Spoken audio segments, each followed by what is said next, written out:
그리고 오후에 하나님 말씀은 히브리스를 보겠습니다. 히브리스 2장 1절로부터 4절까지인데요.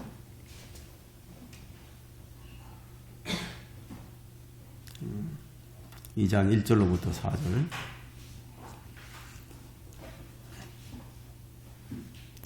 다 찾으셨나요? 제가 받들어 읽겠습니다. 이로 인하여 우리가 들은 것들에 대해 보다 간절한 마음으로 주의를 기울여야 하리니 이는 언제라도 우리가 그것들로 하여금 미끄러져 떨어지지 않게 하려 함이로다.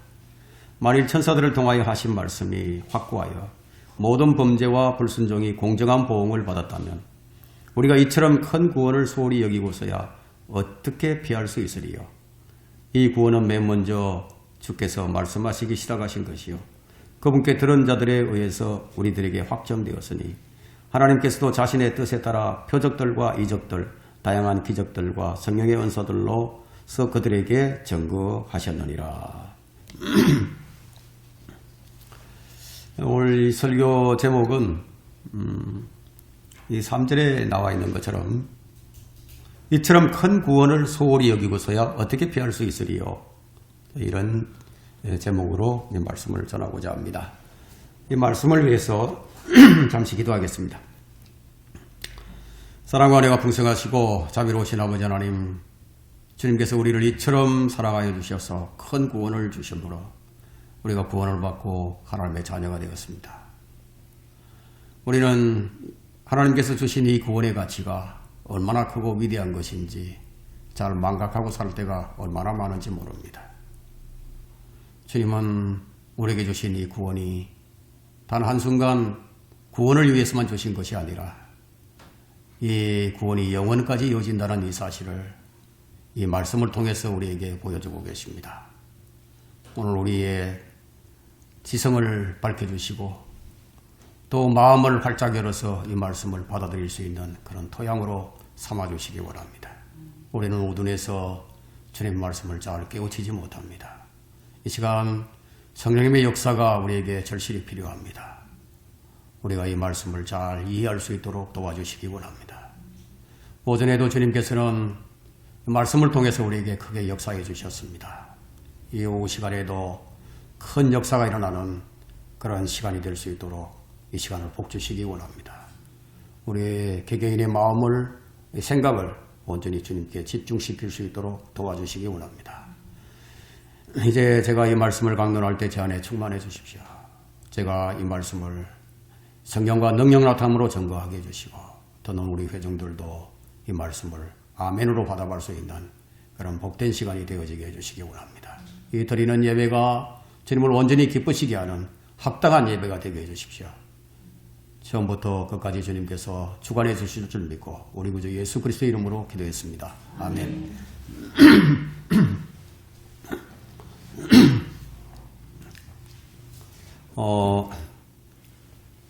사실 우리가 이제 받은 구원이 있죠. 자, 우리가 받은 구원이 어떤 가치가 있고 또 이 구원이 구원받은 이후의 삶에 그 어떠한 영향을 미치고 있는지 이것을 잘 모르기 때문에 대부분의 성도들이 자신이 받은 구원을 소홀히 여기는 그런 경향이 생겨나게 되었습니다.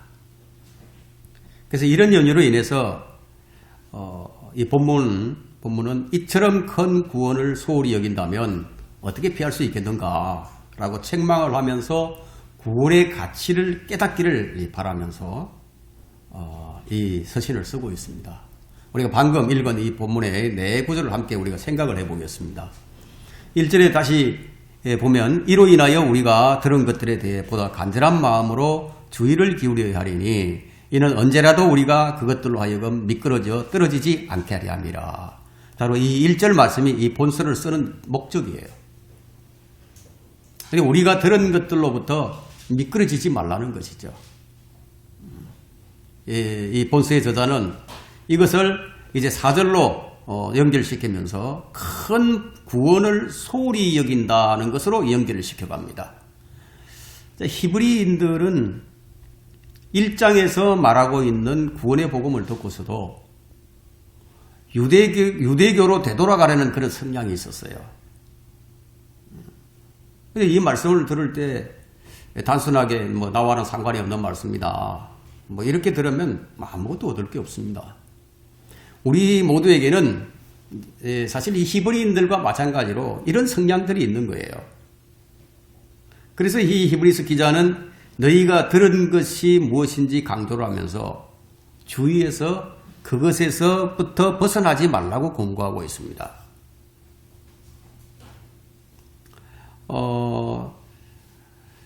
우리가 지금 이 메시지에서 주의해야 할 그 이유가 무엇인지 지금 본문을 보게 되니까 이 들은 메시지에서 떨어져 나간 성도들이 있었기 때문이라고 얘기하고 있죠.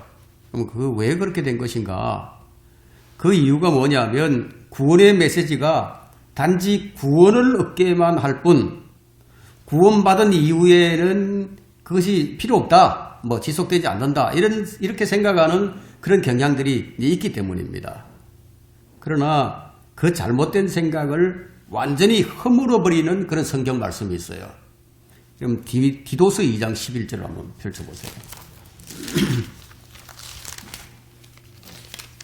디도서 2장 11절 한번 보세요.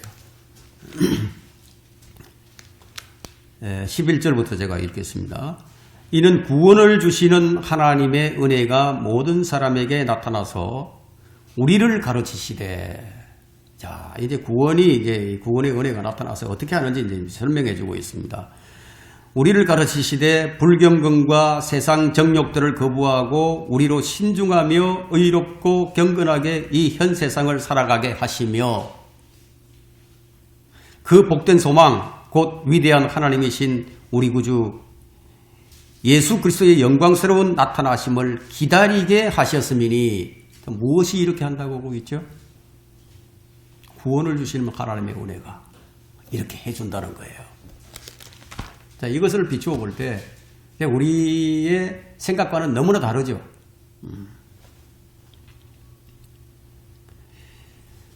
구원을 주신 하나님의 지금 하나님의 은혜가 어떤 일을 하고 있는지를 지금 보여주고 있다는 겁니다. 그 이 점을 자꾸 소홀히 하니까 그냥 잘못된 생각으로 사는 거예요.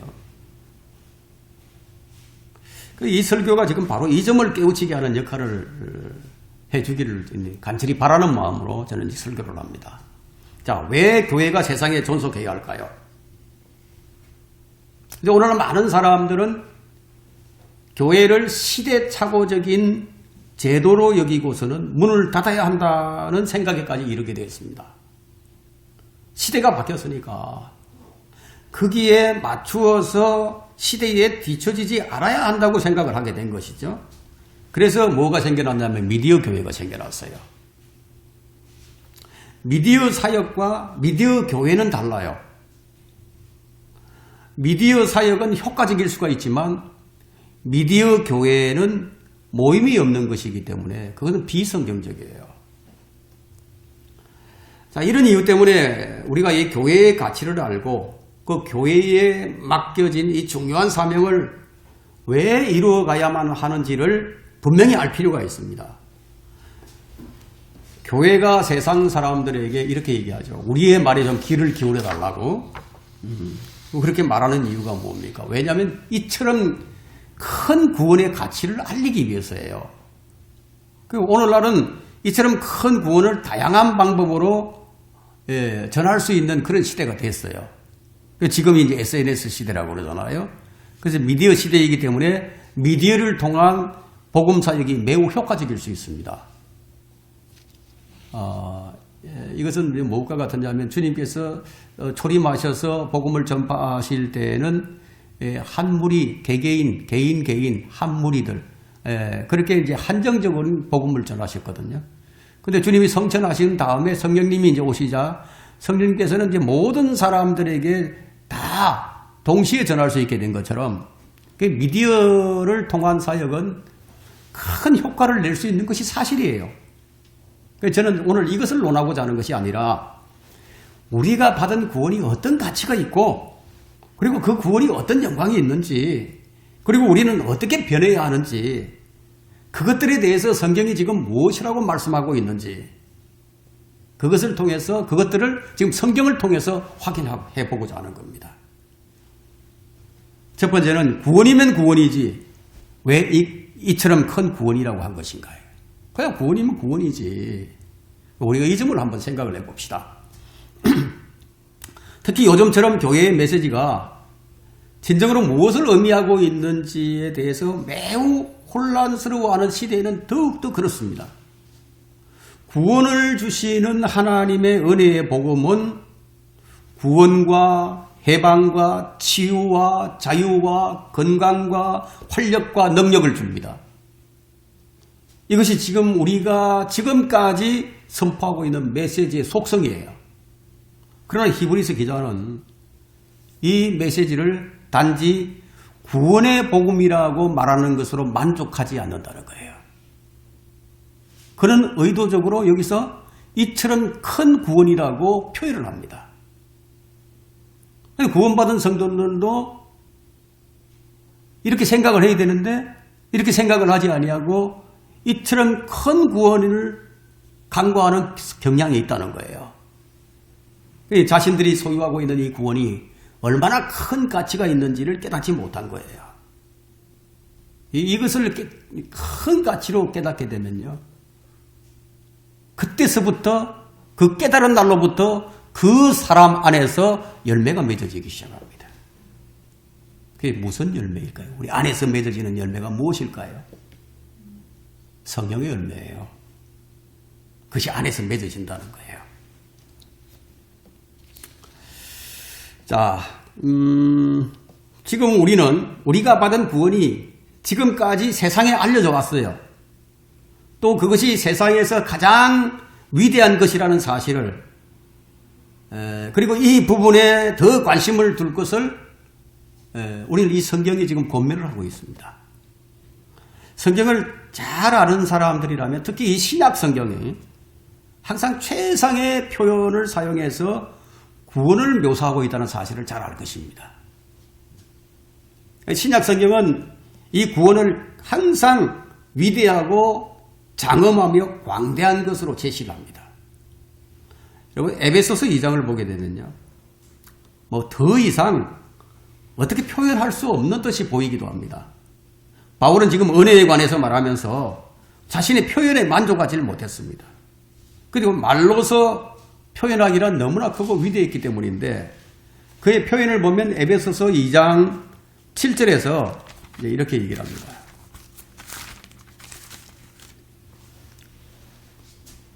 이 장 7절에서는 이는 그리스도 예수를 통하여 하나님께서 우리를 향한 그의 인자심 가운데 그 은혜의 지극히 풍요함, 그 은혜가 지극히 풍요하다고 이제 표현을 하고 있고, 또 에베소서 3장 8절에서는 이방인들 가운데서 헤아릴 수 없는 그리스도의 풍요함이라고 표현을 하고 있고, 그리고 에베소서 3장 19절에서는 지식을 초월한 그리스도의 사랑이라고 표현합니다. 그리고 20절에서는 우리가 구하는 것이나 생각하는 것보다 훨씬 더 풍성하게 이런 표현을 지금 쓰고 있습니다.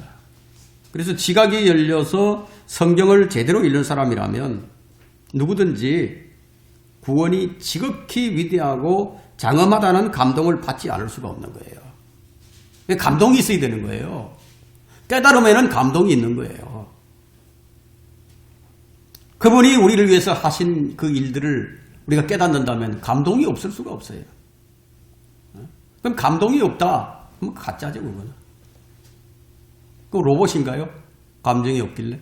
없다면? 그래서 우리는 이 성경에서뿐만 아니라 우리가 부르는 찬송가들 속에서도 이 위대한 구원이 얼마나 위대한지 그 감동을 받았던 사람들이 찬송가를 만들어서 불렀던 그것들을 우리가 볼 수가 있고 지금도 우리가 부르고 있죠. 그 훌륭한 찬송가들은 항상 구원의 그 위대함을 드러내고 있습니다. 아이작 와처 같은 사람, 아이작 와처. 이 사람의 찬송시가 그 대표적이라고 할 수 있는데 그는 주 달려 죽은 십자가 우리가 생각할 때에 그 노래를 한 거예요. 주님이 달렸으니 그 십자가를 우리가 생각해 볼 때에 이게 무엇을 의미하느냐 하면요. 십자가는 그냥 한번 훌쩍 보고 지나가는 것이 아니라는 겁니다. 그렇게 하기에는 이 십자가가 너무 위대하답니다. 우리는 주 달려 죽은 십자가를 생각할 때에 무엇을 생각해야 하느냐? 더 큰 구원을 생각할 수 있어야 한다는 거예요. 이처럼 큰 구원을 깨달은 사람들은 모두 그들의 삶을 통해서 구원의 위대함을 표현했습니다. 다 표현을 하는 거예요. 뭐 감동이 없다면 어떻게 표현을 하겠습니까? 깨달음이 없다면 어떻게 표현을 하겠습니까? 그래서 찬송가가 만들어졌습니다. 그것은 모두 성령님의 인도하심 때문이었죠. 그들의 삶은 모든 사람들에게 본이 되는 삶이었어요. 오늘 알고는 참 아주 대조적이에요. 그럼 왜 이런 큰 차이가 나느냐? 그 원인이 뭐냐면 사람들이 성령의 인도함을 받지 못하고 있는 것에 그 원인이 있다고 저는 생각을 합니다. 지금까지 만들어진 음악 가운데 가장 위대한 것은 핸델의 메시아예요. 핸델의 메시아가 울려 퍼지면 사람들이 일어난다고요. 다 일어나서 그 말씀을, 그 찬송을 들으면서 다 같이 일어나서 그 위대한, 그 장엄한 그 찬양을 듣는 거예요.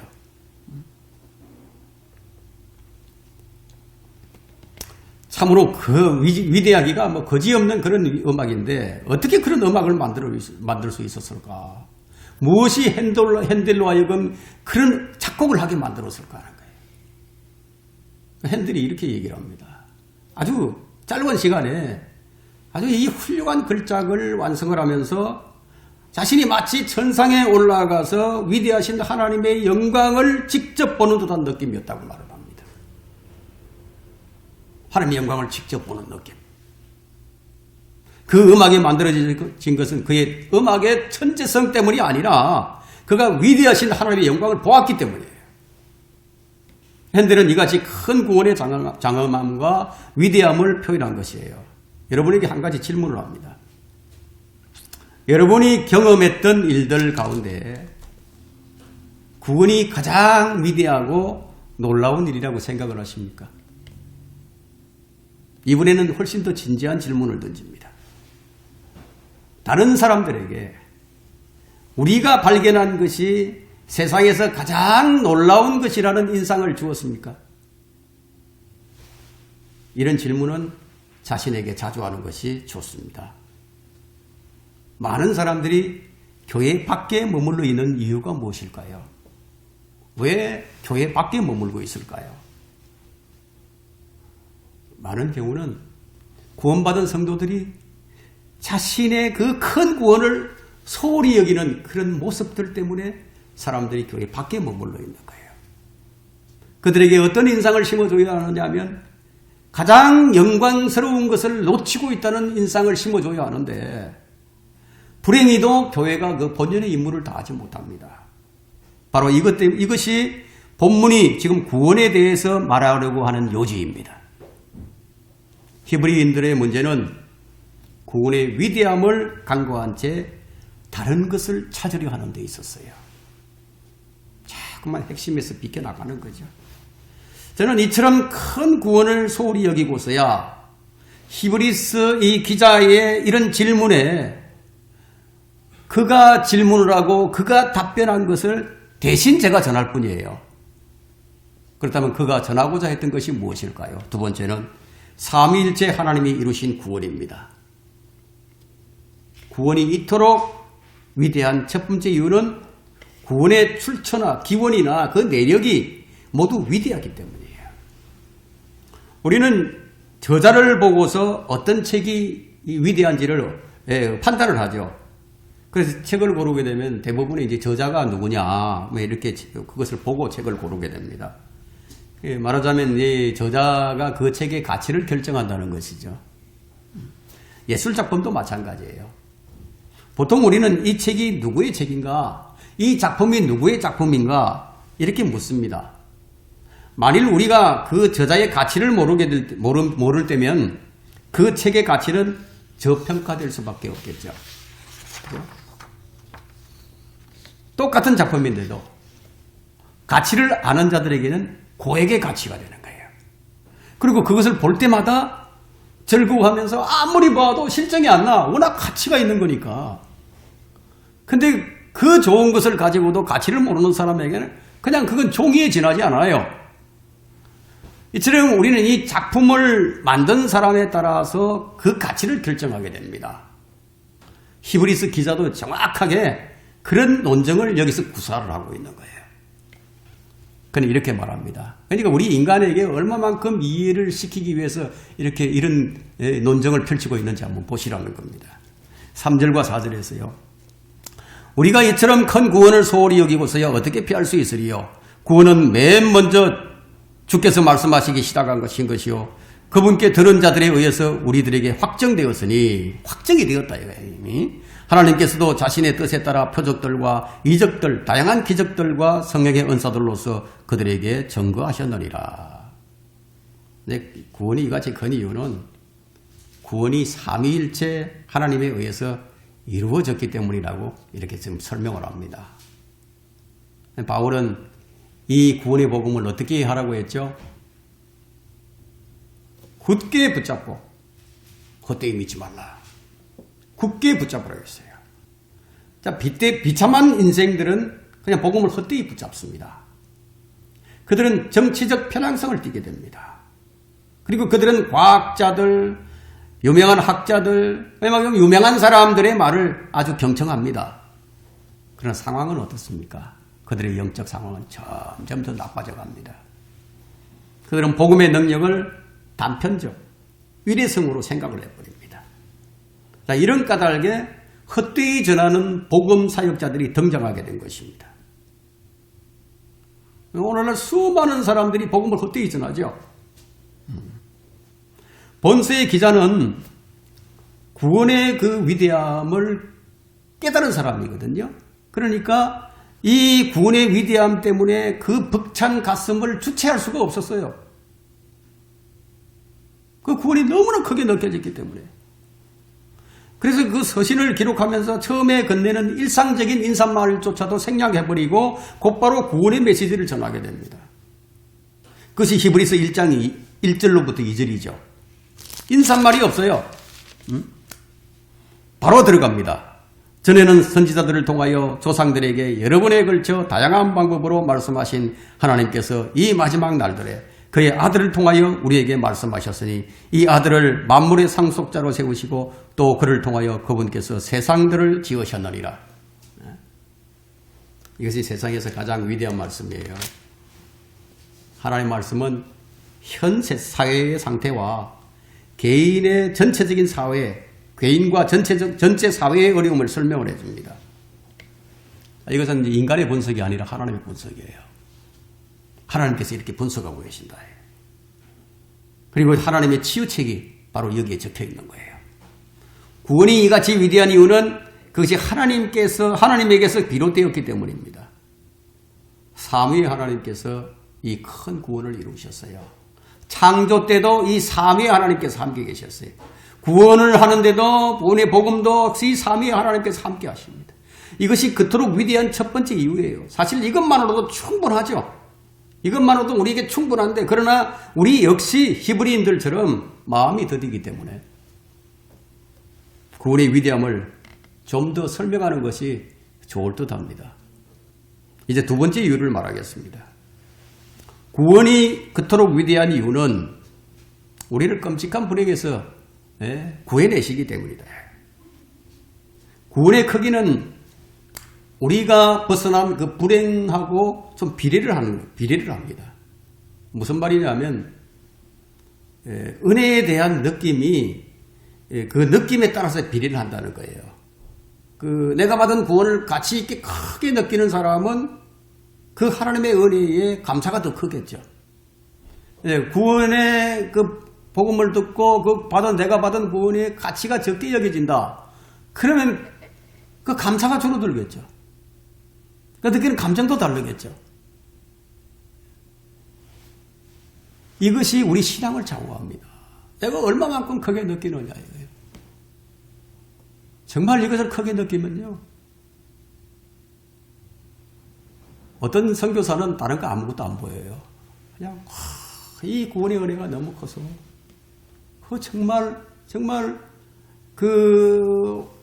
아무도 가려고 하지 않는 오지가 있어요. 오지. 예? 뭐 그런 쪽으로 가서 평생을 거기서 복음을 전하면서 사는 거예요. 자신이 병이 들고 자신이 거기서 뼈를 묻는 한이 있더라도 영양실조가 걸리고 이런 한이 있더라도 거기서 복음을 전하는 거예요. 무엇 때문에? 너무 그 사람에게는 이 구원이 너무 커. 이 구원이 너무 커서 소홀히 여길 수가 없어. 그래서 그런 일을 그런 선교사들도 있어요. 자 이제 오늘날 우리는 이제 온갖 불행에 익숙하죠. 우리가 워낙 당하는 불행이 많다 보니까 이 불행에 좀 익숙해져 있습니다.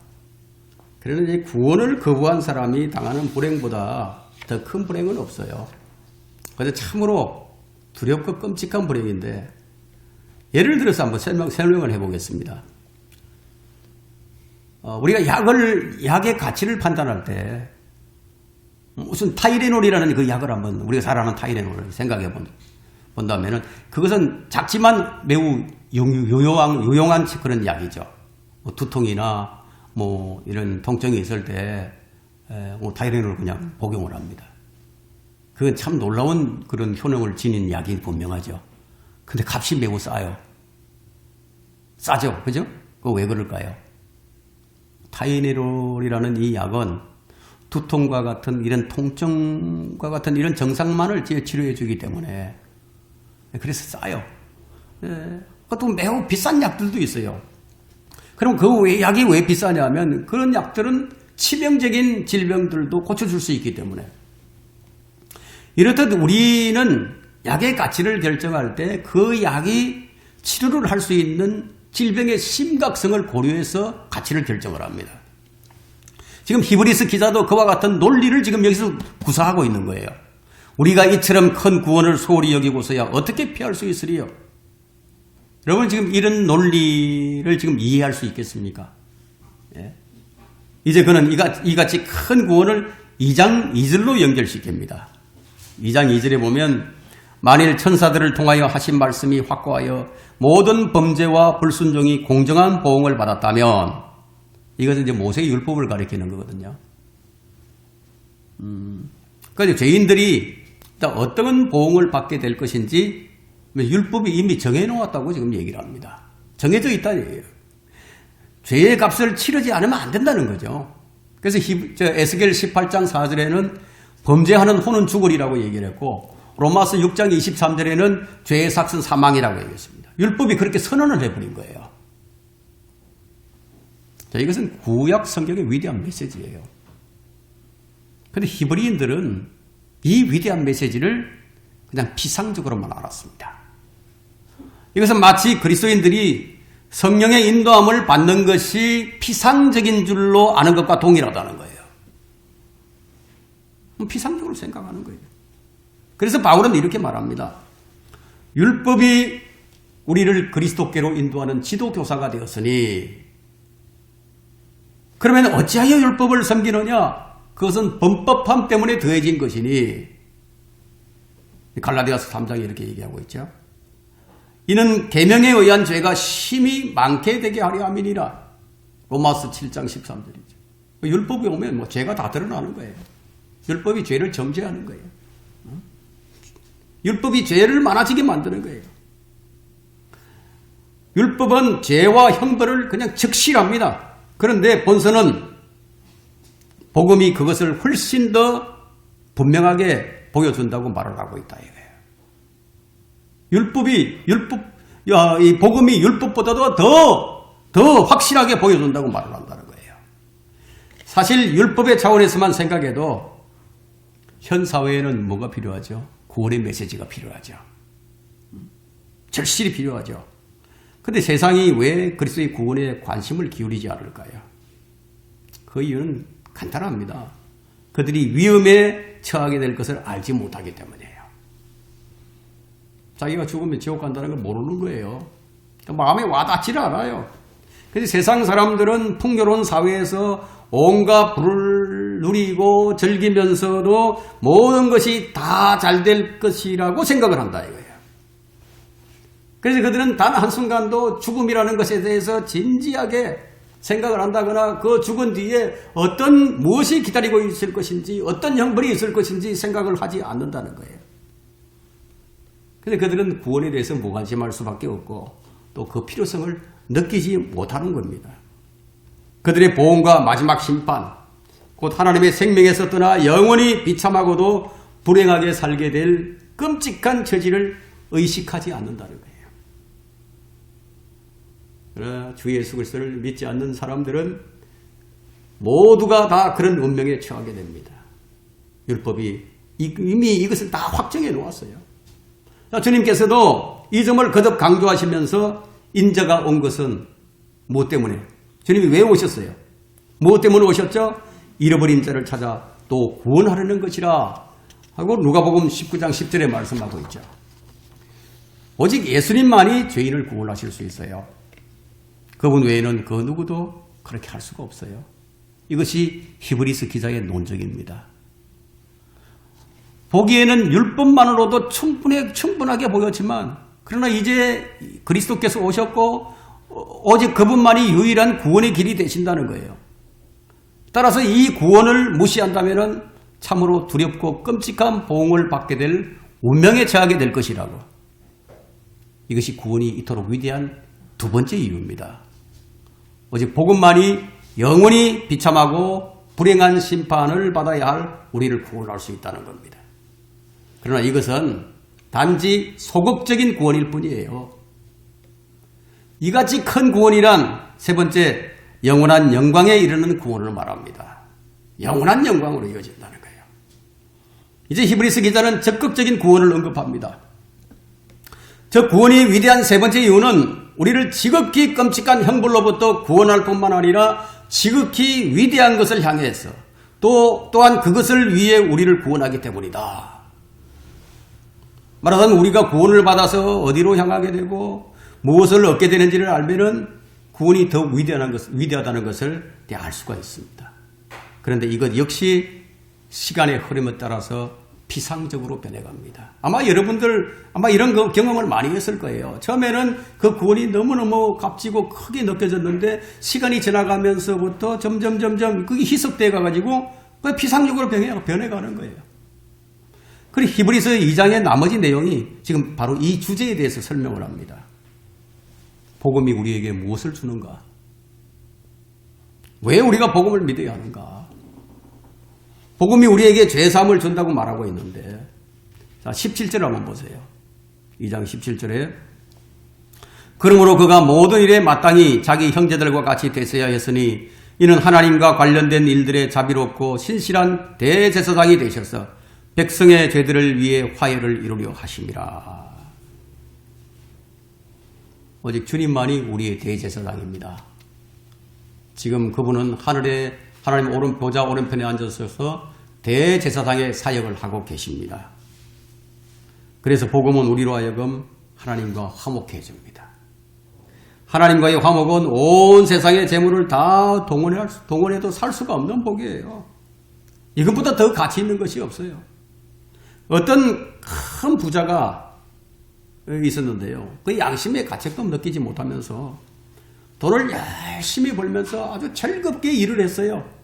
돈을 버는 재미가 솔솔하거든요. 그러니까 열심히 일을 해서 돈을 벌었어요. 그러나 아무 탈 없이 그냥 많은 재산을 모아서 아주 큰 부자가 됐지만 어느 날 문득 자신이 저지른 일들이 마음속에서 대사를 하기 시작한 거예요. 자기가 돈을 벌면서 무슨 일을 했던 것인지 그게 생각이 났다 이거예요. 왜 그런 일이 일어나는지 그 이유는 알 수 없었지만 그런지 그 일로 인해서 고민을 하기 시작합니다. 그는 자꾸만 그 생각에 사로잡혔고 그것을 떨쳐버릴 수가 없고 아무리 떨쳐내려고 해도 안 되는 거예요. 그래서 이제 몸의 기능이 저하되면서 신체적인 정상이 나타나기 시작했습니다. 그 누구도 그 무엇도 아무런 도움이 되지 않았어요. 그에게는 돈이 많이 있으니까 뭐 치료비 같은 거는 걱정할 필요가 없죠.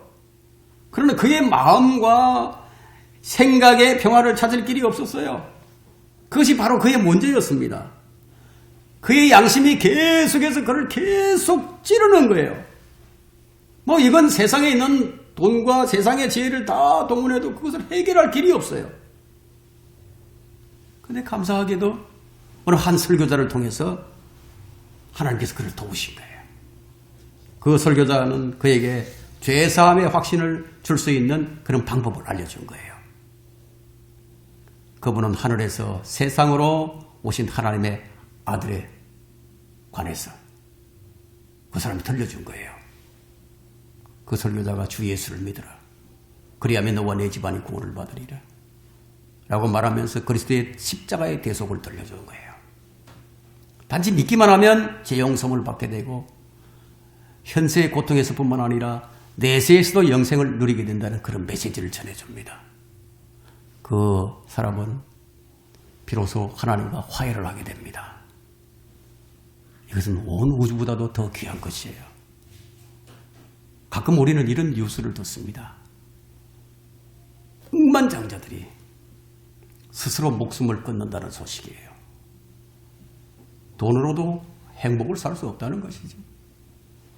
양심과 마음과 생각의 평화는 돈과 무관하다는 거예요. 돈은 죽음을 정복하지 못합니다. 그것은 오직 한 가지 이처럼 큰 구원으로만 가능합니다. 바로 이것이 구원이 가져다주는 첫 번째 복이에요. 우리가 이런 복을 받은 사람들입니다. 이것은 말 그대로 첫 번째 복일 뿐이에요. 복음은 하나님과 화목하게 되고 죄사함을 받은 뒤에도 여전히 우리가 믿기 어려운 복을 허락해 줍니다. 복음은 우리를 하나님의 자녀로 만들어 줍니다. 복음은 우리를 하나님께로 인도하고 그분과 대화할 수 있게 해주고 거기에 그치지 않고 우리가 하나님의 양자로서 입양이 되어서 그분이 가족이 되게 해줍니다. 그리고 그분을 섬기게 해줍니다. 그런데 오늘날 복음의 가치를 잘못 이해하는 자들이 참 많이 있죠. 이 부분에 관해서는 다음 주에 제가 설교할 겁니다. 중대한 것을 듣게 될 것입니다. 이 히브리서 2장은 참 놀라운 말씀을 전하고 있습니다. 10절을 한번 볼까요? 2장 10절에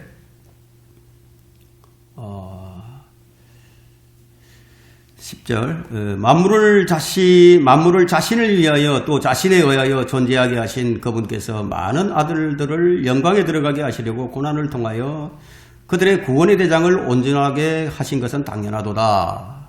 11절 말씀이에요. 거룩하신 분과 거룩하게 된 사람들이 모두 한 분으로부터 나왔으니 그러므로 주께서 그들을 형제라 부르기를 부끄러워하지 아니하시고 12절도 읽겠습니다. 말씀하시기를 내가 주의 이름을 내 형제들에게 선포하고 교회 가운데서 주를 찬송하리다 하였으며 13절에 또다시 내가 주를 신뢰하리라 하시고 또다시 보라 나와 하나님께서 내게 주신 자녀들이라고 하셨나리라. 참 이게 놀라운 말씀입니다. 거룩하게 하신 분이 예수 그리스도입니다. 그러면 거룩하게 된 사람들은 그분을 믿는 사람들이에요. 그런데 이들 모두가 한 분으로부터 나왔다고요. 우리는 다 지금 한 분으로부터 나왔습니다. 근원이 같다는 얘기예요. 근원이. 우리는 성령으로 거듭나서 하나님의 본성에 참여하는 자들이 되었습니다. 주님과 우리가 한 형제가 된 거예요. 한 분 하나님으로부터 나왔기 때문에 한 형제가 됐다. 이것이 히브리서 기자가 큰 구원이라고 말하는 이유입니다. 우리는 제사함을 받았을 뿐만 아니라 하나님의 아들들이 되는 권세를 받았어요. 우리는 하나님의 아들들이요 하나님의 가족이 되었습니다. 세상에서 가장 돈 많은 로스차일드나 빌 게이츠도 하나님의 아들로 입양되지가 못했습니다. 그러나 이처럼 큰 구원은 하나님의 자녀가 되는 큰 특권을 우리에게 부여해 줍니다. 이 모든 것이 구원의 대장이신 예수 그리스도로 말미암은 것이에요. 물론 우리는 세상과 마귀와 육신과 싸워야 합니다. 아주 유혹이 세차고 강력하죠. 우리가 어떻게 그 유혹을 이겨낼 수 있을까요? 이처럼 큰 구원의 그 해답이 있습니다. 18절을 볼까요? 18절에 그가 이 일에 친히 시험을 받아 고난을 당하셨으므로 시험을 받는 자들을 능히 도와주실 수 있느니라. 이처럼 우리가 시험을 당할 때에도 주님은 우리를 도와주신다는 거예요. 그래서 그 격렬한 유혹에도 우리는 그분을 믿고 이길 수가 있습니다. 하지만 이것은 이처럼 큰 구원의 일부예요, 일부. 주께서 우리와 함께 하시고 또 우리를 인도하시고 보호하신다. 주님은 내가 너희를 버리지 아니하고 떠나지 아니하리라고 약속을 주셨습니다. 이 말씀의 의미가 뭐냐면 우리는 주님은 우리가 세상을 사는 동안에 늘 우리와 함께 모든 시련과 어려움과 불행들을 함께 헤쳐나가신다는 거예요. 우리는 혼자가 아니라는 겁니다. 혼자인 것 같지만 혼자가 아니라는 거예요. 그러나 이것 역시 전부가 아니에요. 5절을 볼까요? 5절엔 그분께서는 우리가 말하는 바 오는 세상을 천사들의 지배에 맡기지 아니하셨으니, 오는 세상, 이 오는 세상이 천사들이 아닌 우리를 위해서 준비되었다는 거예요. 궁극적으로 이 구원이 어디에서 완성이 되느냐? 장차 올 세상을 통해서 완성된다는 것입니다. 이것이 이처럼 큰 구원입니다. 지금 우리는 불확실한 세상에 살고 있죠. 오늘은 우리가 이 세상에 있지만 내일은 이 세상을 떠날지도 몰라요. 온갖 자연재해나 전쟁이나 경제적인 어려움, 질병의 어려움을 한번 생각을 해보세요. 이 세상에, 이 고통의 세상이 얼마나 지속이 될까요? 우리는 몰라요. 얼마나 지속이 될지. 우리가 사는 세상은 모든 것이 지금 다 흔들리고 있습니다. 그러나 우리가 장차 올 세상에 속해 있다는 것이 가장 놀라운 사실이에요. 우리의 시민권이 하늘에 있습니다. 지금 비록 우리는 이 세상에서 나그네와 순례자이지만 우리는 오는 세상에 속해 있는 자들이다. 우리는 히브리서 13장 14절과 같이 여기에는 우리에게 영구한 도성이 없는 거로 우리는 장차 올 도성을 기다리고 있도다. 그것이 어떤 것이냐면 원자폭탄으로도 파괴가 안 됩니다. 수소폭탄으로도 파괴시킬 수가 없어요. 영원한 하나님의 도성입니다. 그 도성은 영원하다. 바울은 지금 로마서 8장 17절에서 자녀이면 또한 상속자들이요. 하나님의 상속자들이요. 하나님의 상속자들이라고 말하고 있습니다. 고린도전서 6장 3절에는 우리가 천사들을 심판하리라는 것을 너희가 알지 못하느냐. 심판도 우리에게 주어져 있다. 장차 올 이 영광스러운 도성이 지금 우리를 위해서 준비되어 있습니다. 이 위대하고 영광스러운 복음 때문에 우리는 세상이 아무 대가 없이 우리에게 주어지고 우리가 그 나라의 상속자가 된다는 거예요. 이것이 우리에게 주어진 하나님의 은혜의 복음입니다. 선물이에요. 구원은 우리를 그런 복으로 이끄는 것입니다. 우리는 장차 그룹들과 스랍들과 천사들과 더불어서 기뻐하는 영광에 참여하게 될 겁니다. 이런 까닭에 구원이 우주에서 가장 위대한 이유예요. 그러나 아직도 모든 것 중에서 가장 위대한 것이 남아 있습니다. 그것이 무엇일까요? 그것이 무엇일까요? 네 번째, 예수 그리스도께서 완성하신 구원입니다. 우리의 구원이 누구에 의해서인지 그것이 가장 중요합니다. 본질이 무엇이냐는 거예요. 본질. 구원은 그 기원이 위대할 뿐 아니라 우리를 멸망해서 영원한 영광에 이르게 한다는 점이 위대하죠. 그러나 구원의 위대함을 진정으로 알고 싶다면은, 구원의 위대함을 진정으로 알고 싶다면은 우리가 어떻게 구원을 받았는지, 그 구원이 어떻게 이루어졌는지를 우리가 깊이 깨달아야 합니다. 히브리서 기자는 바로 이 점을 설명하기 위해서 이렇게 계속해서 부연 설명을 하고 있는 거예요. 그는 주 예수 그리스도의 탁월하심을 정언하고 있는데 심려를 기울입니다. 여러분, 어디에서든지 간에 가장 중요한 것은 주인공이에요. 주인공이 가장 중요해요. 바로 이 히브리서 전체의 요지가 바로 이것을 나타내기 위함이다. 주인공, 이 성경에서, 이 세상에서, 오는 세상에서 주인공은 단연코 주 예수 그리스도십니다. 이제 히브리서 기자는 예수라고 불리는 사람에 관해서 이야기를 하기 시작합니다. 그것이 9절부터예요. 9절에. 그러나 우리가 죽음의 고난 때문에 천사들보다 조금 낮아지신 예수를 보니 영광과 존귀로 관을 쓰셨도다. 이는 하나님의 은혜로 말미암아 모든 사람을 위하여 죽음을 맛보기 위함이라. 주님은 주님을 믿는 사람들을 위해서 죽음을 맛보셨습니다. 예수님은 과연 누구인가? 매우 중요한 질문이죠. 3절에서 말한 대로요. 그분은 주님이십니다. 예수님은 나사렛 예수 곧 인간 목수이셨습니다. 그러나 그분의 진정한 신분은 주님이시다예요. 그것이 1장에서 이미 그 사실로 언급을 했습니다. 그럼에도 그 구원을 소홀히 여기는 자들이 있죠. 대체 무엇 때문에? 아직도 예수님이 누구신지 정확하게 이해하지 못하기 때문이에요. 그래서 구원을 소홀히 여깁니다. 그 이유를 우리는 1절에서 발견할 수 있는데요. 간절한 마음으로 주의를 기울이지 않았기 때문이라고. 큰 구원을 소홀히 여기는 이유가 간절한 마음으로 주의를 기울이지 않았기 때문이라고. 우리가 들은 메시지에 간절한 마음이 없어요. 주의를 기울이질 않아요. 히브리서의 시작을 예전의 선지자들을 통하여 여러 번에 걸쳐 다양한 방법으로 말씀하신 하나님께서 이 마지막 날들에 그의 아들을 통하여 우리에게 말씀하셨으니 하고 1장 2절에서 서두를 이렇게 시작을 합니다. 이 아들이 누구인가? 바로 하나님이 만물의 상속자로 세우시고 또 그를 통하여 그분께서 세상들을 지으셨느니라. 이분이 바로 예수님이신데 그 예수님에 대해서 1장 3절에 분명하게 그분의 신분을 밝혀주고 있습니다. 1장 3절을 보겠습니다. 그는 하나님의 영광의 광채시며 그분의 인격의 정확한 형상이시고 그의 강력한 능력의 말씀으로 만물을 붙들고 계시며 친히 우리의 죄들을 정결케 하시고 높은 곳에 계신 위엄 있는 분의 오른편에 앉으셨으니 예수님은 영원 전부터 이런 신분을 가지고 계셨던 분이에요. 그분이 만물을 창조하셨고 또 그분의 능력의 말씀으로 지금 만물을 붙들고 지금 존속하고 계신다는 거예요.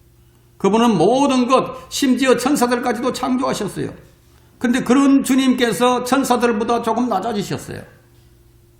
그럼 무엇 때문에 낮아지셨나요? 그런 분께서 왜 낮아지셨는가? 이것은 참 드라마틱하죠. 왜 그분이 낮아지셨느냐? 왜 영광의 주님께서 종의 형체를 입으셨느냐는 거예요. 왜 영광의 주님께서 무기력한 어린 아기로, 갓난아기로 태어나셨느냐는 거예요. 율법을 수여하신 그분께서 왜 여자의 씨에서 율법 아래서 태어나셨느냐는 거예요. 바로 이것이 성육신의 드라마입니다. 그분은 영광의 보좌를 버리셨습니다. 인간의 본성을 취하기 위해서. 이 사실을 히브리서 2장 16절에서 자세하게 기록을 해주고 있습니다. 주께서 진실로 천사들의 본성을 입지 않으시고 아브라함의 씨를 입으셨습니다. 주님이 인간의 본성을 취하셨습니다. 그래서 그분은 참 인간이면서 참 하나님이십니다. 주님은 죽음을 두려워함으로써 평생을 노예로 속박된 우리를 풀어주시려고 우리를 속박하는 죽음의 세력을 가진 마귀를 멸망시키려고 죽음을 맛보셨어요. 이 일을 하기 위해서 자신을 낮추어서 인간이 되셨고 종이 되셨습니다. 여러분 이것이 드라마 아닙니까?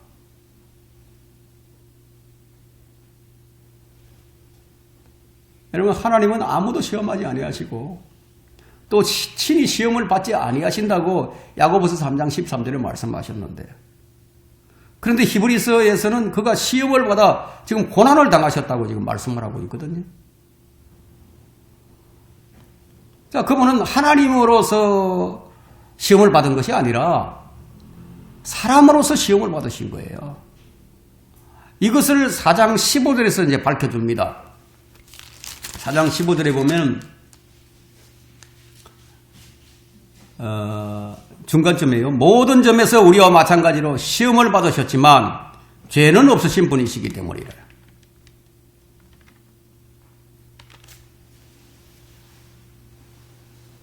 주님은 왜 천사들보다 못하게 되셨을까요? 성육신의 의미는 무엇일까요? 단지 우리의 교훈이 되시기 위해서 그린 것인가요?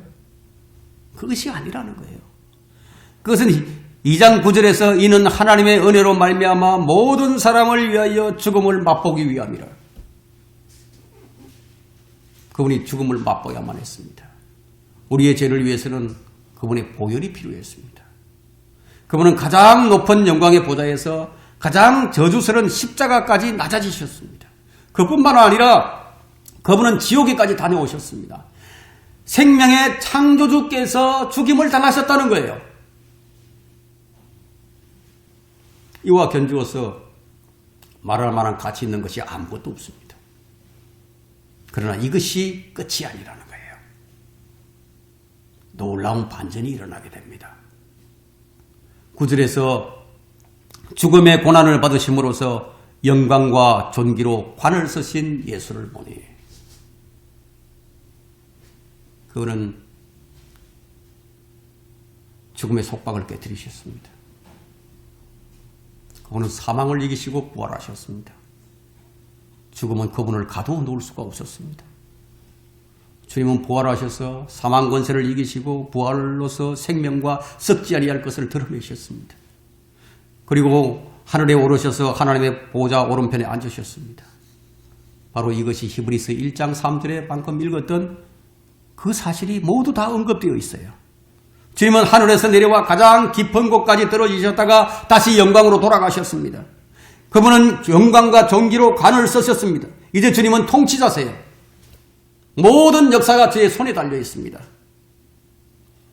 또한 주님은 그의 원수들을 자기 발판으로 삼으실 때까지 기다리십니다. 주님은 장차 구름을 타고 우리와 함께 이 땅에 다시 내려와 세상을 심판하실 것입니다. 영원한 영광과 광채와 거룩하신 신성의 위엄을 갖추고 만민 앞에 자신을 드러내실 것이라는 거예요. 우리는 그분의 영광에 동참하게 되고 그분의 임재와 영원한 나라에서 말로 다 할 수 없는 복을 영원히 누리면서 즐거워하게 될 것이라는 거예요. 주님의 생애는 가장 극적인 드라마예요. 이보다 더 극적인 드라마는 없어요. 이 세상에 어떤 영화도, 이 세상에 어떤 연속곡도, 어떤 드라마도 이보다 더 극적인 드라마는 없다는 얘기예요. 주님께서 그렇게 행하신 덕분에 우리가 구원을 받아 지옥의 형도를 모면하게 되었고 하나님과 화목하게 되었고 그분의 아들이 되었고요. 그분의 신부가 된 거예요. 신부. 영원히 하나님과 함께 할 수 있는 영광을 누리게 됐다는 거예요. 이것 외에 무엇을 더 말해야 하죠? 그런 은혜를 입은 지금의 우리의 모습은 어떠한가 하는 겁니다. 과연 그분의 은혜를 깨달은 사람이 맞는 것인가 하는 거예요. 여러분, 이 설교가 여러분을 혼미하게 만듭니까? 그렇게 생각하고 있다는 사람을 그런 얘기를 들은 적이 있습니다. 참 부끄러운 일이죠. 그들은 이같이 큰 구원을 이해하지 못한 사람이에요. 이같이 큰 구원을 이해하지 못한 자들에게는 주님께서 하신 말씀이 있는데 안약을 사서 발라보라.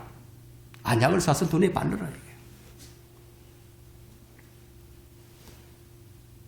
주님은 큰 구원에 이것을 약속하셨습니다. 안약을 사서 바르고 밝히 보라고. 일상의 바쁨 때문에 이처럼 큰 구원을 소홀히 한다면 그것은 참 불행입니다. 우리의 눈을 밝히셔서 이같이 큰 구원을 우리를 살리시기 위해서 이 땅에 오셔서 수치를 당하신 하나님의 영광, 주의 영광을 볼 수 있게 해달라고 우리는 기도해야 합니다. 하나님의 아들이 사람의 아들이 되심으로써 죄 있는 사람들을 하나님의 아들들로 만드셨다는 거예요. 참으로 큰 구원이 아닐 수가 없죠. 이 구원을 생각할 때 우리는 무엇을 말할 수 있을까요? 무엇을 말할 수 있죠? 우리는 이렇게 노래하지 않을 수가 없습니다. 장차 우리는 이렇게 노래할 거예요. 멸류관 들이세 어린 양 주님께 저 하늘 기쁜 노래가 온 천지 울리며 내 혼아 깨어서 주 찬송하여라. 날 위해 죽으신 주님 전능한 왕이라. 우리 이렇게 노래할 거라고요. 이처럼 구원의 위대한 영광을 여러분들은 보셨습니다. 우리는 한편의 드라마를 볼 거예요. 이같이 큰 구원 앞에서 사랑과 찬양과 경이로움에 완전히 사로잡힐 때까지 주님을 바라보면서 그분의 발 앞에 엎드려 우리의 면류관을 벗어드리는 그날이 속히 올 수 있도록, 그러면 그것을 고대하는 마음이 우리 마음에 생길 때까지 잠시도 쉬지 않기를 바랍니다. 지식적인 것이 아니라 진정 마음에 샛별이 떠오르듯이 되어야 한다는 거예요. 참된 믿음은요, 이처럼 큰 구원의 그 가치를 아는 데서 나오는 법입니다. 우리 모두가 이 큰 구원을 소홀히 여기지 않는 자들이 되기를 바랍니다.